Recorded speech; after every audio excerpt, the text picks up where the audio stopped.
Tingginya angka penyebaran COVID-19 di DKI Jakarta membuat petugas gabungan terus melakukan razia protokol kesehatan. Di Kecamatan Tanah Abang, Jakarta Pusat misalnya, masih saja ditemukan warga yang melanggar protokol kesehatan.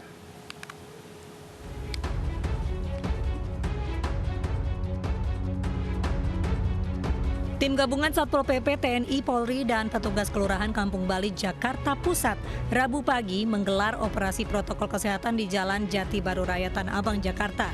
Operasi rutin yang dilakukan ini menyasar pengendara kendaraan, penumpang angkutan umum, serta pejalan kaki yang kedapatan melanggar protokol kesehatan.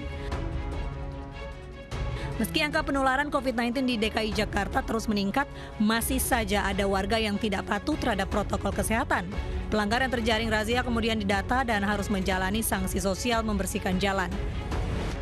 Para pelanggar rata-rata beralasan sama, yaitu lupa memakai masker saat keluar rumah. Enggak. Hah? Dari rumah nggak bawa emang? Enggak. Tiap hari? Enggak, lupa aja, lupa bawa. Lupa bawa? Iya. Soalnya buru-buru. Tapi tiap hari ini? Selain menggelar razia protokol kesehatan, tim gabungan yang dipimpin langsung oleh Lurah Kampung Bali juga mendatangi setiap tempat usaha seperti warung makan dan penginapan yang ada di sepanjang Jalan Jati Baru Raya. Di sini tim gabungan bersosialisasi dan mengecek protokol kesehatan yang disiapkan, mulai dari tempat cuci tangan hingga pengecekan suhu badan tamu yang datang. Ya, pantauannya memang kalau warung memang belum sepenuhnya ya, karena kan memang keterbatasan tempatnya ya, tetapi kalau untuk pelaku usaha lain ya tadi kayak hotel, terus juga minimarket ya, itu memang sudah memenuhi ya. Dari data pelanggaran tercatat 14 warga melanggar protokol kesehatan, yaitu tidak mengenakan masker. Petugas akan terus menindak dan mengimbau warga untuk menekankan pentingnya protokol kesehatan.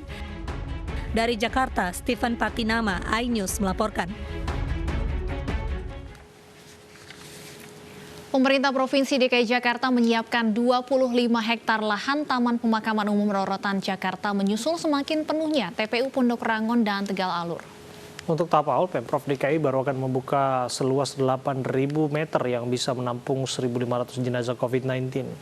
Wakil Gubernur DKI Jakarta Ahmad Riza Patria memastikan pembukaan lahan pemakaman di TPU Rorotan untuk memenuhi kebutuhan pemakaman jenazah khusus COVID-19 dalam waktu dekat.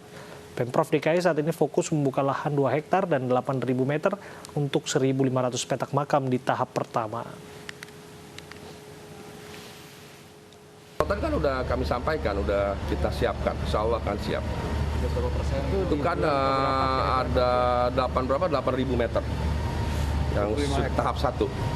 Dari 25 hektar kita fokus di 2 hektar pertama, selesaikan dulu ini 8.000 meter. itu di bulan apa, Pak? Dan juga sudah siap 1.500 petak makam ya. Itu sudah ada tahapannya, 1.500 dulu kita tahap 1, nanti tambah lagi sesuai dengan progres dan kesiapannya. Prinsipnya kita siapkan untuk COVID. Vaksin COVID-19 buatan Cina, Sinovac, mulai tiba di sejumlah wilayah di Indonesia. Pendistribusian vaksin dilakukan dengan penjagaan ketat aparat gabungan TNI Polri. Sebanyak 40.000 dosis vaksin COVID-19 tiba di Medan, Sumatera Utara. Vaksin Sinovac buatan Cina ini tiba di Bandara Kuala Namu pada hari Selasa pagi. Setelah diturunkan dari dalam pesawat, vaksin kemudian dibawa ke lokasi penyimpanan khusus yang sudah disediakan di Jalan HM Yamin, Kota Medan.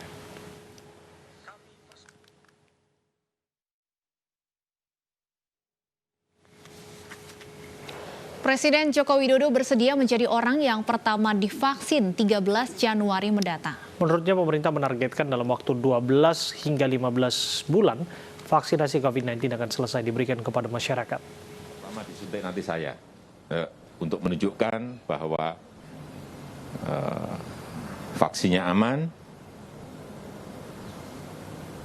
saya nanti yang pertama. Just Presiden dulu yang disuntik. Sehingga semuanya menjadi yakin bahwa memang vaksinnya ini aman dan juga halal. Kita harapkan tahun ini sudah pada kondisi normal. Bulannya nanti nggak tahu. Bisa kuartal pertama, bisa kuartal kedua. Tapi kita akan berusaha agar kita bisa cepat kembali normal dengan vaksinasi. Dan yang kedua juga titip ini kepada tetangga, saudara, teman semuanya tetap meskipun vaksinasi sudah dilakukan tetap yang namanya 3M, pakai masker, jaga jarak, cuci tangan tetap harus kita lakukan secara disiplin. Jadi protokol kesehatan itu harus tetap dilakukan secara disiplin meskipun sudah ada vaksin.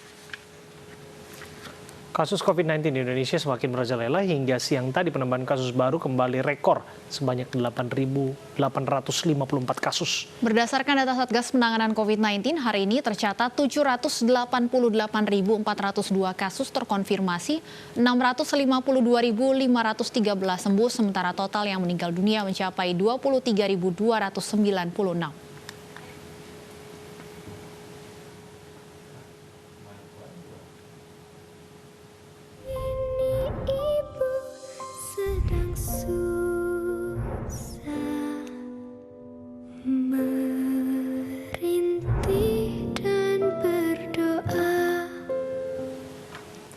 Aktivitas Gunung Merapi di perbatasan Yogyakarta dan Jawa Tengah terus meningkat. BPPTKG Yogyakarta melaporkan telah terjadi 16 guguran serta 15 kali gempa vulkanik dangkal di Gunung Merapi.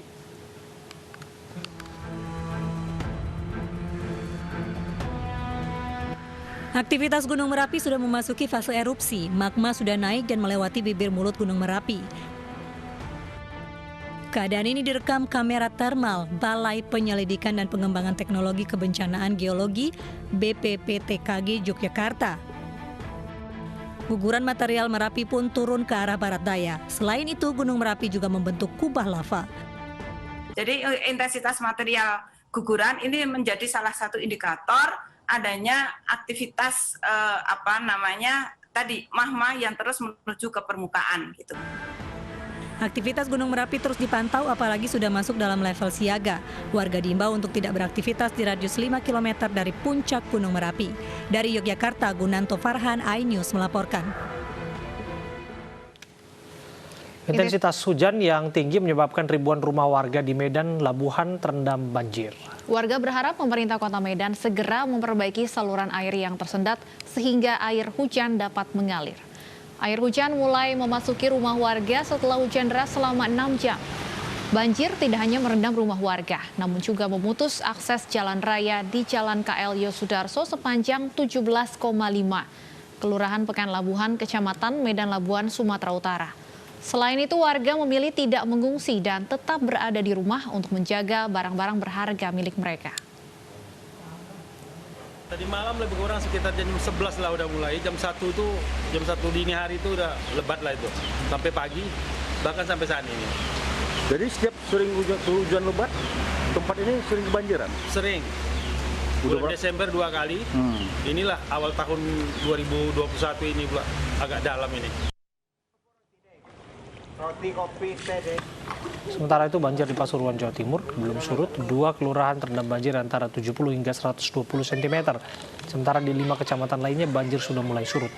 Untuk aktivitas warga, BPBD kota setempat menyediakan perahu di depan permukiman. Banyaknya tumpukan sampah sebagai penyebab air tidak bisa mengalir hingga air Sungai Petung meluap ke permukiman rumah penduduk.